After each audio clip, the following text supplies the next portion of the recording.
guys, so mag-process dita karon og straight through cable.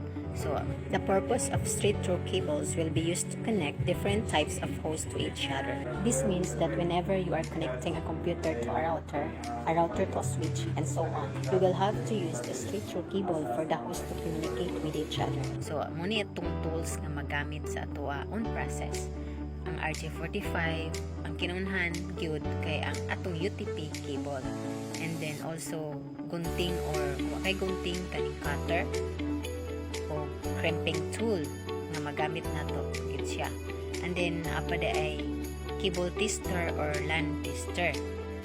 Also ang cable stripper. So let's start. So ingani uni siya paggamit sa cable stripper. Isulod ang UTP cable dayon tuyok-tuyok.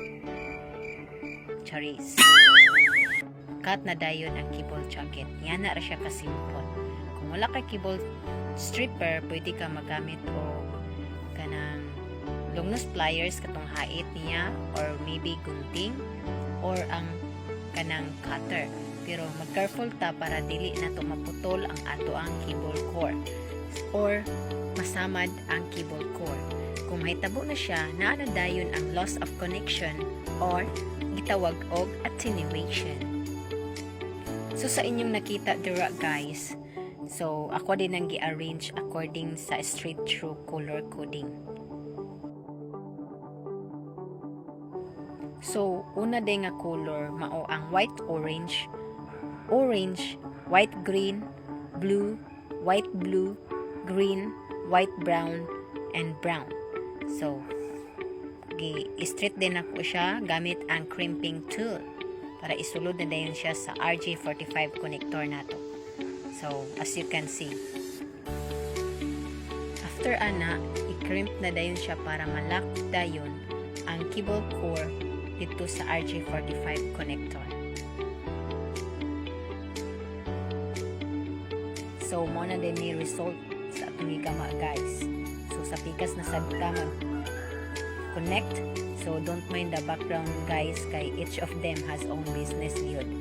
So also ayon na imayin ninyo guys ang ako ang expression diya sa nawong no kay for the normal na gina siya kay dili ba gid lali magama og RJ45 labi na kay mahal gid pud gamay, sakit gamay sa bulsa no.